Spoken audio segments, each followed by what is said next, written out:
The welded steel cap sits flush with the ground on the Kola Peninsula in northwestern Russia, near the small town of Zapolyani, roughly 200 kilometers north of the Arctic Circle.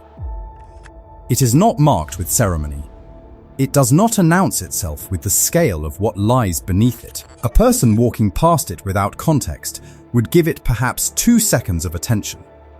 A rusted industrial cap, bolted flat, surrounded by the decayed infrastructure of an abandoned Soviet facility, whose buildings have been collapsing incrementally since the program that built them ended in 1992.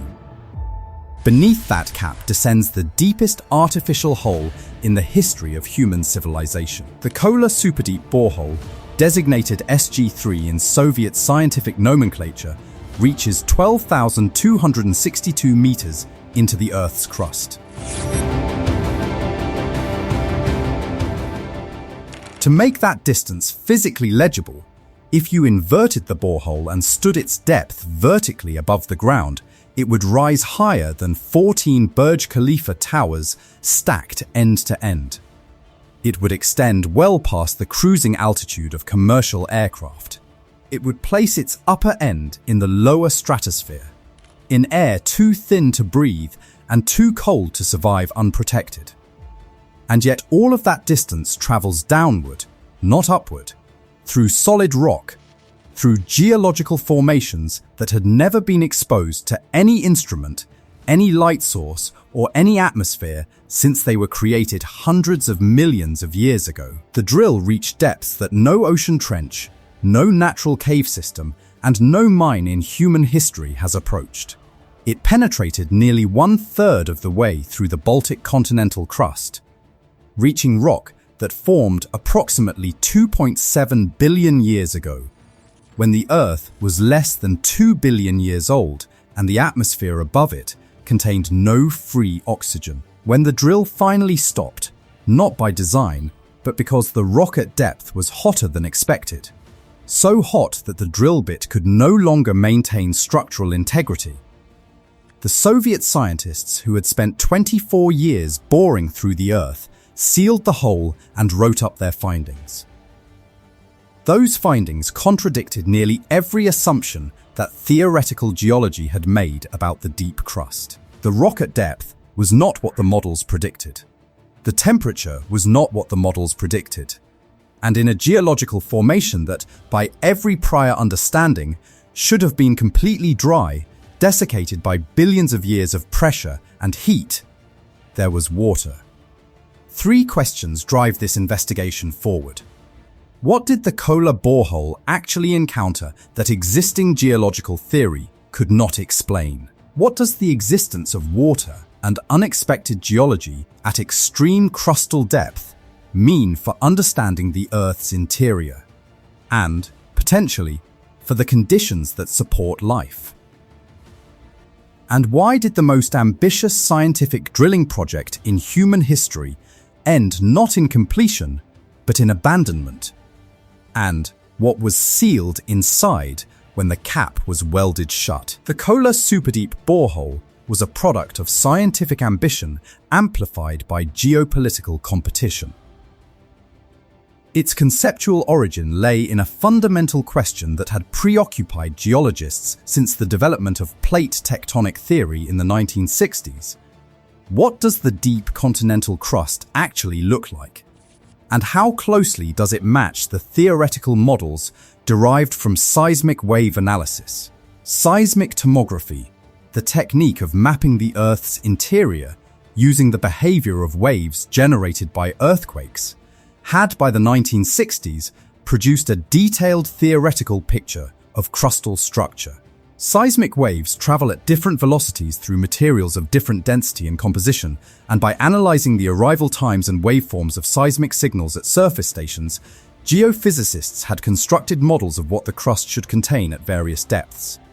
These models predicted a clear boundary called the Conrad discontinuity at approximately 7 kilometers depth in continental crust, a transition from lighter granitic rock above to denser basaltic rock below, where seismic wave velocity increases sharply. The Conrad discontinuity was not an observed fact. It was an inference. an interpretation of seismic data that had never been verified by direct sampling. The only way to verify it was to drill there. In 1970, the Soviet Ministry of Geology authorized the project that would attempt exactly that. The site on the Kola Peninsula was selected for its geological stability and the accessibility of ancient Precambrian basement rock, among the oldest exposed continental crust on Earth, which would allow drilling to penetrate through geological time as well as physical depth. The American scientific community had its own deep drilling ambitions. Project Mohole, authorized by the National Science Foundation in the early 1960s, aimed to drill through the oceanic crust, thinner than continental crust, to reach the Mohorovi discontinuity, the boundary between crust and mantle. Mohole successfully recovered samples from the oceanic crust for the first time, but was cancelled by the US Congress in 1966 due to cost overruns and political opposition. The Soviet program, insulated from these pressures by its institutional structure, continued. The race was not publicized in the way that the space race was. But within the geoscientific community, the Kola project represented the Earth science equivalent of a moon landing, an attempt to reach an environment that theory described but observation had never verified. The Kola borehole descended through the Baltic Shield, an ancient Precambrian craton, one of the stable cores of the Eurasian continent, at a pace of roughly 1,500 meters per year in its productive early years, slowing significantly as depth increased and the engineering challenges of operating at extreme pressure and temperature multiplied. The first major surprise came at approximately 7 kilometers depth, where the predicted Conrad discontinuity, the boundary between granitic upper crust and basaltic lower crust, that every geological textbook of the era described, simply did not appear. The drill passed through 7 kilometers without encountering the expected change in rock type. The rocks below the predicted boundary were not basalt. They were still granite, metamorphosed, heavily fractured, ancient granite, but granite nonetheless. The seismic signal that had been interpreted as a rock-type transition was, in reality, a metamorphic transition, a change in the physical state of the same rock type caused by increasing pressure and temperature, not a change in composition. The Conrad discontinuity, as a compositional boundary in continental crust, did not exist. This single finding required a significant revision of crustal models that had been developed and taught across 20 years of geological education. It meant that the deep continental crust was structurally different from what seismic analysis alone had suggested, a lesson in the limits of indirect inference that remains directly relevant to contemporary debates about the deep structure of other tectonic environments. The second surprise was thermal. At 12 kilometers depth, the temperature of the surrounding rock was measured at approximately 180 degrees Celsius, nearly double the figure that thermal gradient models had projected for that depth. The standard assumption of a linear geothermal gradient based on surface heat flow measurements and extrapolated downward had underestimated the actual temperature by a factor that made continued drilling mechanically impossible. The drill pipe itself, under the combination of extreme heat, pressure, and the mechanical stress of rotating through fractured rock kilometers below the surface, became increasingly prone to failure. At 12,262 meters, a section of drill pipe twisted and broke. The stuck portion could not be retrieved, and the viable borehole depth was effectively established by equipment failure rather than engineering decision. The third and most scientifically resonant discovery was water. At depths below 7 kilometers, in rock that had formed under conditions of extreme temperature and pressure that should have expelled any free water billions of years ago, the drill cores recovered water-saturated rock, not water that had infiltrated from the surface, not groundwater that had percolated downward through fractures over geological time. Isotopic analysis of the water confirmed that it was of deep crustal origin, produced by the chemical interaction of minerals with hydrogen and oxygen atoms locked in the rock structure itself during metamorphic processes. The water had been generated in place, in the deep crust, by geology rather than by surface hydrology. To feel what this means physically, imagine a rock that has been compressed under a weight equivalent to stacking 350 kilometers of continental rock above it, at a temperature hot enough to soften lead, for hundreds of millions of years. Common intuition says that rock would be bone dry, every molecule of water squeezed out long ago. The Kola data says the opposite. The deep crust generates its own water, and the implications of that finding extend far beyond the Kola Peninsula. The Kola project's most significant crisis was not scientific.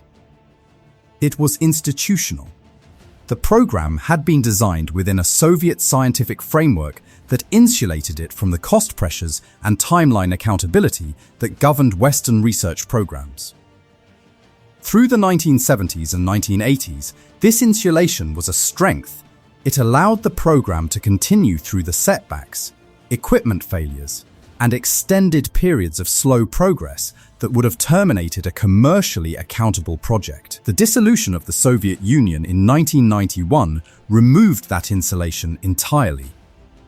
The Russian Federation that inherited the Kola facility inherited it without the institutional structure that had funded and administered it, without the political priority that had justified its budget, and without a scientific establishment capable of maintaining the commitment. The program formally ended in 1992. The facility was formally closed in 2008. By the time international scientists sought access to the site for follow-up research, access that the Soviet program had deliberately restricted, with core samples and data shared selectively and partially with the international community, the facility had deteriorated to a state of advanced disrepair. Equipment had been stripped or had corroded. Documentation was incomplete. The borehole itself, once a precisely engineered scientific instrument, had been sealed not as a deliberate archival decision, but as an administrative conclusion, a hole that had served its purpose and whose continued existence required maintenance that no remaining institution was prepared to fund. What was sealed inside was not merely rock and water and darkness. What was sealed inside was an unfinished experiment, a 24-year investigation that had answered some of geology's most fundamental questions and generated new ones that the program had not survived long enough to pursue. The data produced by the Kola borehole was genuinely transformative for crustal geology. The Conrad discontinuity revision propagated through the geological literature and reshaped theoretical models of continental crust composition. The deep crustal water discovery influenced subsequent research into deep subsurface microbiology, the emerging understanding that microbial life exists in the deep crust, sustained by chemical energy rather than sunlight, at depths and temperatures that previously would have been considered incompatible with biology. But the distribution of this knowledge was incomplete in ways that still matter. The Soviet scientific program published selectively in Russian language journals, translated partially and irregularly into the international literature. Core samples, the physical record of what the drill encountered, were archived at the Kola Science Center, but were never systematically integrated into the global geological sample repository networks that preserve and make accessible the physical record of Earth science exploration. The full dataset, the complete record of 24 years of drilling, logging, and core analysis, has never been comprehensively digitized, translated, and made accessible to the international research community. This is not a conspiracy. It is the normal casualty of institutional collapse. When a scientific program ends abruptly without adequate archival infrastructure, the knowledge it produced does not become classified. It simply becomes inaccessible, scattered across formats languages, and institutional memories that disperse as the people who held them retire or die. The Kola data is not suppressed. It is, in significant portions, simply lost to the practical inaccessibility of institutional entropy. The Kola borehole's deepest legacy for contemporary Earth science is methodological. It demonstrated, with physical samples and physical measurements, that the models derived from indirect observation of the deep crust were wrong in specific, correctable, and scientifically productive ways. It established that the deep continental crust is wetter, hotter, and structurally different from theoretical prediction, and that these differences have implications for everything from the origin of crustal fluids to the potential depth range of subsurface microbial life. The International Continental Scientific Drilling Program, established in the 1990s as a multilateral successor to both the Kola project and various national deep drilling initiatives, has continued the work of direct crustal sampling at sites around the world. The Chinese Scientific Drilling Project, the German Continental Deep Drilling Program, and ongoing oceanic drilling through the International Ocean Discovery Program collectively represent the continuation of the scientific imperative that the Kola project demonstrated. That the interior of the Earth cannot be understood through surface observation alone, and that every kilometer of direct access to the deep crust produces knowledge that indirect methods cannot replicate. None of these successor programs has approached the Kola depth. The technical challenges of drilling to 12 kilometers in crystalline basement rock, the heat, the pressure, the mechanical stress on drill strings kilometers long, the difficulty of maintaining borehole stability in fractured rock at extreme depth, remain at the edge of what current engineering can sustain. A successor program to the Kola borehole, proposed within the Russian scientific community and discussed in international drilling forums, has never been funded to the point of implementation. The deepest point ever reached by human engineering sits beneath a rusted cap in the Arctic. Sealed. There is a particular quality of knowledge that can only be obtained by going somewhere, not modeling it, not inferring it from a distance, not constructing a theoretical framework elegant enough that its predictions feel like facts. The Kola Superdeep Borehole was, in its most essential character, an act of going somewhere that no instrument had ever gone, and returning with what was actually there rather than what the models said should be there. What was actually there was more complex, more water-saturated, hotter, and more structurally surprising than 20 years of theoretical geology had predicted. This is not a failure of science. It is science operating correctly, producing observations that challenge existing models, forcing revision, generating new questions that the observations alone cannot answer. The welded cap on the Kola Peninsula does not mark the end of a question. It marks the depth to which one generation of scientists was able to push before the institutional structures that made the pushing possible collapsed around them. The rock below the cap has not changed. The water the drill encountered at 12 kilometers has not evaporated. The geological formations that formed 2.7 billion years ago are not waiting with any urgency for the next instrument to reach them. They are simply there, as they have always been, as they will be long after the rusted cap above them corrodes entirely and falls away, holding the answers to questions that another generation of scientists has not yet assembled the will and the resources to ask again. The deepest hole ever drilled is not what it found that defines it. It is the distance between what was expected and what was encountered, 12 kilometers down, in the dark, in the heat, in rock that was wet when it should have been dry. That reveals what the planet has always been, older, stranger, and more generative than any model built from the surface has. The resolution to contain. The Earth does not fit the map. It never has. And every kilometer drilled downward is a kilometer of proof.